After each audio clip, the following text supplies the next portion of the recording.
Alright, hey everybody, welcome back to the channel. This is Rob here at Smirking Gun Reviews. Back to talk more East of West. Today we're going to be talking about issue number 2. Now I do realize that I said that I was doing issues 1 through 5 in my first video, but I ended up really talking, just in broad strokes about the first 5 issues, and I decided, you know what, I want to go back, and I spent most of the time talking about issue number 1.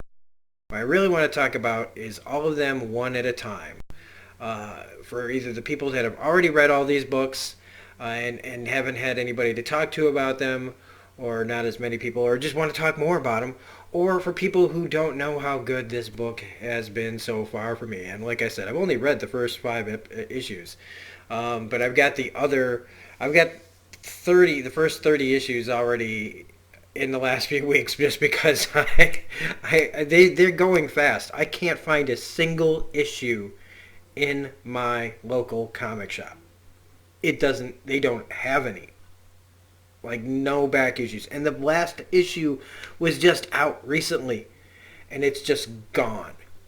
So I've been picking them up as quick as I can so that I can start reviewing these one at a time. And I'm in no hurry, but I decided to make this one tonight, East of West number 2. Let's talk about it, shall we? This is the book where it starts off with 12 hours ago the president was murdered, and the world now awaits word of the new one. All eyes are on the White Tower. And again, the art in here. Okay, so Hickman's writing's great, but Nick Dragotta is the artist, Frank Martin as colors, and Russ Wooten as letters. Just really, really great. I love this White Tower. I really love the look of this. So in this first part, right, death just killed the president issue, and now the 3 horsemen of the apocalypse that are left are at the White Tower to try to find a new president. But they want a president that's going to help them usher in the apocalypse, the end of the world. And the vice president here, he's all really, really happy that he's about to be the president. And he really doesn't want anything to do with this, because he's finally, he probably doesn't like how he got power, but he doesn't really care how he got it. And he doesn't really understand, I think, because he's dealing with what looks like 3 children. And he's like, man, I don't believe in all this nonsense about the message and the word and whatever you're doing. But I really don't want any part of this. He says he doesn't believe in it, and they're like, yeah, well, we're still here, so I don't know, what to tell you. And they're telling him, you can reconsider, find, get a greater purpose, answer a higher calling. He's like, meaning you? No, I think not. I'll answer to my conscience and nothing else. And they're like, well, just look at you, good man, and that is certainly of some worth. That currency has its uses, but here and now, that coin lacks value. Still, look at how far your conscience brought you. And so they take his head off. And they're like, well, this might be a little harder than we thought, because what we need is, someone who really, we need a believer. And if anything has ever taught me, like watching a lot of shows and movies, is that when they say they want a believer, they're looking for the most dangerous motherfucker out there. These are the zealots. These are the people that will go all the way down with the ship. These are always the most dangerous, some of the most, I should say not always, but some of the most dangerous characters in fiction. And in the world, too. Fanaticism, right? I mean, these are the people that, will blow up, blow themselves up and things like that, that just are willing to just go the extra mile, if you don't mind that way of talking. So they start going down the list of people that would have taken the president's spot, right? So the vice president, he's gone. And then we get to the Speaker of the House. They're gone. President pro tempore of the Senate, gone. Secretary of War, gone. They get to the Secretary of State, and he's like, man, I'll do whatever you want, man. I mean, it's basically like, what's that? Oh, there's that. There's that line in something where somebody's so desperate and they're like, I'll suck your. Well, they're just like, nah, but this guy's a politician, right? And so he can be bought, and we really, like I said, they want a believer. They want a true believer. And so they get down through the Secretary of Treasury, gone.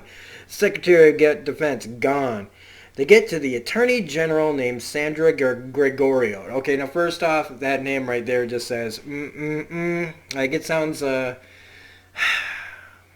do I want to put this, kind of very Boris and Natasha kind of sounding, Gregorio. And you just take one look at this lady, right? She's got the like skunk hair. She looks like Pepe Le Pew, right there. She's got the big old skunk, and she's quoting the message, right? And the fields of the cleansing of the world. A voice cries out, "Let chaos reign, and the weak be the first to fall." And they're just like, "Oh yeah, she'll do." And so she immediately gets, voted in. And we have the next white page here. Of the third, but not of the three. A lotus, the death, and resurrection of love. A cup of a cup, a chalice of a chalice. And I had a hard time figuring out what that meant. But it comes down to what's going on with the story of death. And his wife and their kid that's coming all up. And this story is called Above All, Few Are Chosen.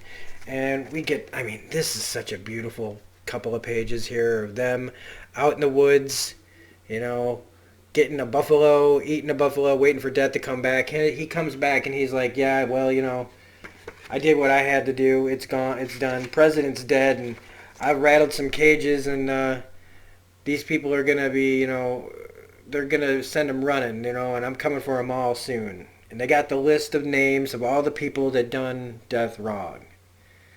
And, they're trying to kind of tell them, like, hey, man, make sure you leave some of them, room to talk before you take them all out. Because, otherwise you're not going to have any answers. You're just going to have a bunch of blood on your hands.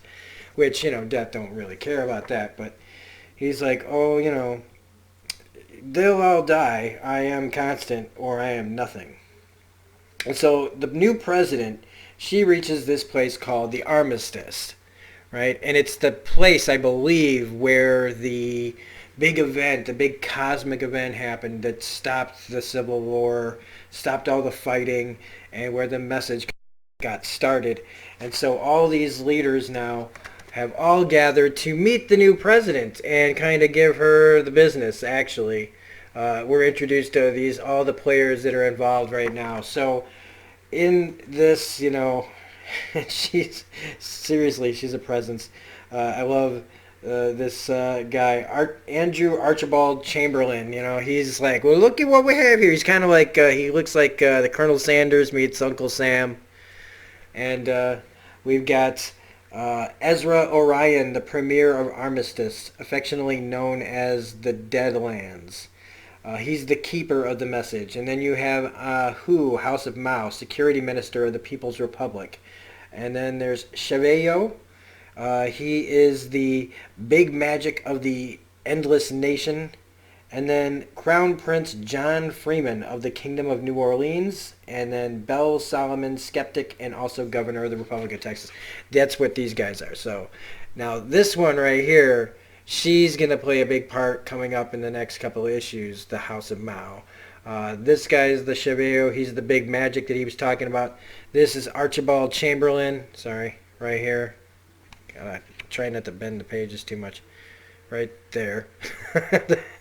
This is the guy from New Orleans, and this is the guy from the Republic of Texas. And these are the chosen people that all, during the Civil War, all came together and divided up the nation.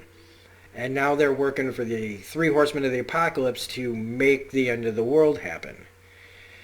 Except they're a little bit different from her, because right off the bat she sets the standard of like, well, I'm sorry, but did you say skeptic? What then are you doing here, sir? The horseman implied this was a task for the faithful. And he's just like, look, you know what, just back up a little bit, lady, okay? A week ago you were nobody. You were unimportant. You were insignificant. I've always been here. We've been here, and the universe, you see, she grades on a curve. And I love that.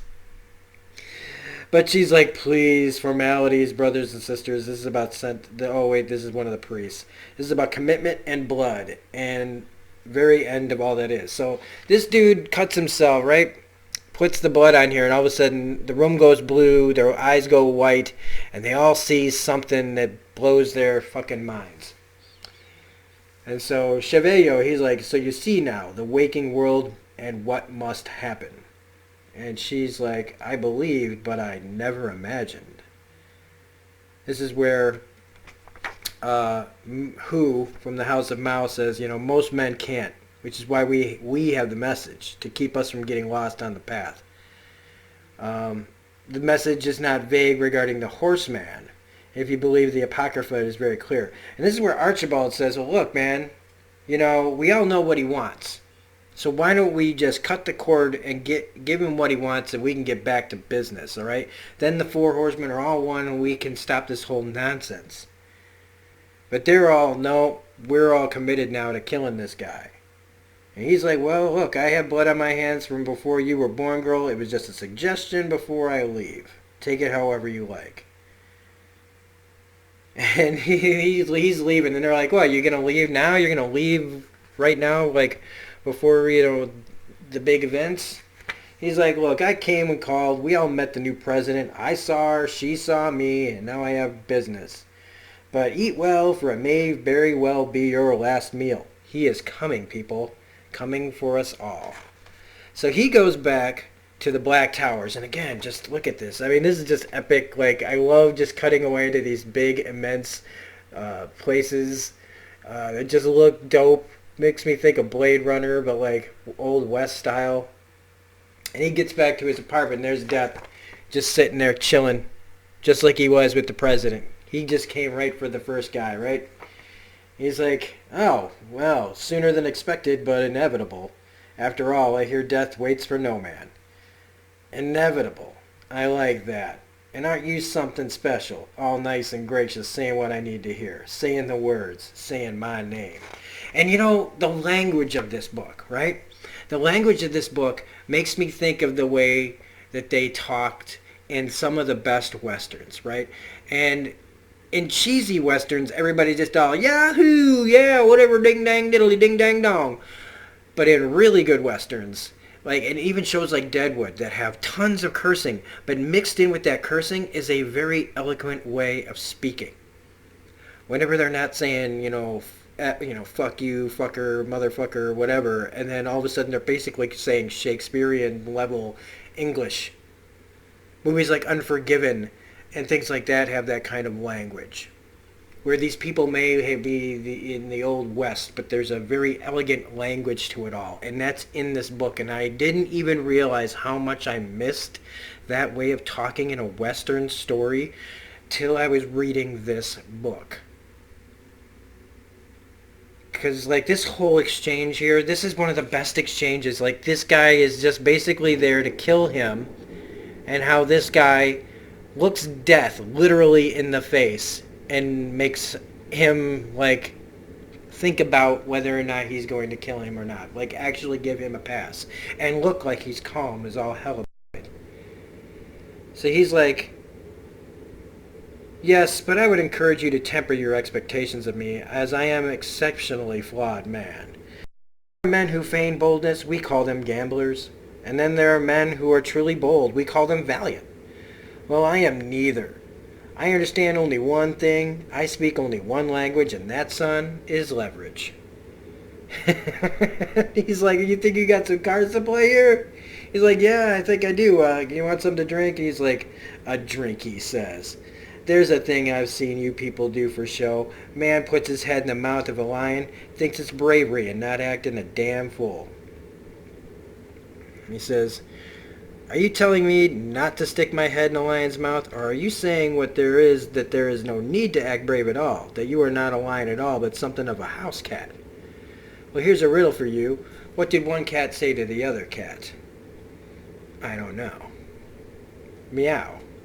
What the hell do you think he's going to say?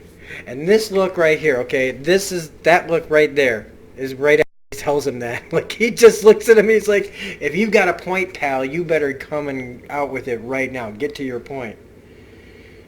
And he's like, we are the ones who took everything from you because at the time we felt we had to. We see ourselves as conduits for a greater cause.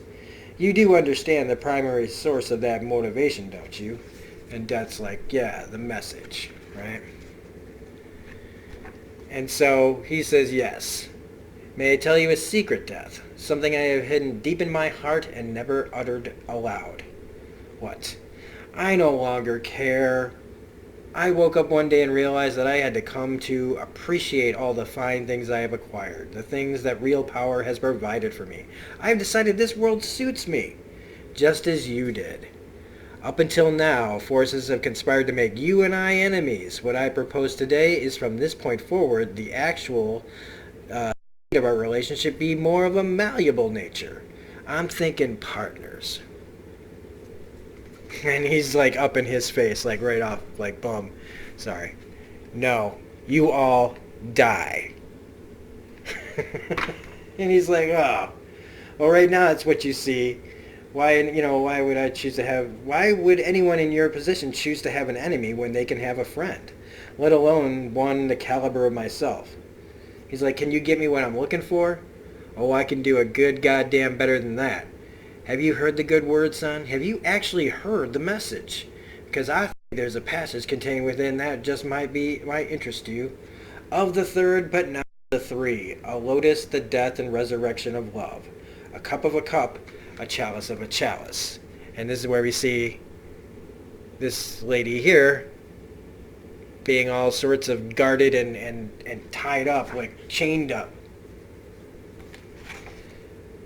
And he says, see, the thing you are looking for, one thing, when in actuality it is two. And by delivering one, I can give you both. Do not play with me. But isn't that what friends do? You thought she was dead, but she is not. Congratulations, Death. Your wife is alive. So one of the big motivators, right, in this whole story is that he's under the belief that his wife is dead. And whatever they did to him is part of why he's coming to kill them. But one of the other reasons he's coming to kill everybody is what he believes they did to her. And now he finds out that she's still alive. And so Archibald just gave himself a big old bit of leverage for Death, because now he has something else to look for besides just killing them. And I don't believe for a second, though, that isn't also something that Archibald wants, not really just for Death. I think it's part of a ploy on his part moving forward. And that's East of West number 2. And I know I went into a great deal of plot here. I told you the whole thing, and that's the point of these. So if you don't like these, the way I'm doing these, I'm sorry, that's how they're going to be. It's going to be me discussing the whole thing, talking about the whole book. Hoping that, as you read this, you might go, oh my God, I want to read these and get the trades. Or again, if you're somebody who loves these books, just enjoys listening and having a dialogue about it. And I want to hear in the comments section, for those of you that have read these books, what do you think of these books and each issue, and throw in your 2 cents. Even if that makes you pick up your old copy and reread it, you know what I mean? That's the point of this. That's the point of reading comics. One of the points of reading comics is to share with other people, and that's what I'm trying to do with this series of videos that I'm doing. So if you did like this, please hit the like button, comment, share, subscribe. Consider subscribing if you're not a subscriber. Otherwise, you can find me on Twitter at reviews_gun. We will be back with issue number 3 of East of West sooner rather than later. Have a great night. Keep reading comics, and I'll see you on the next video. Bye.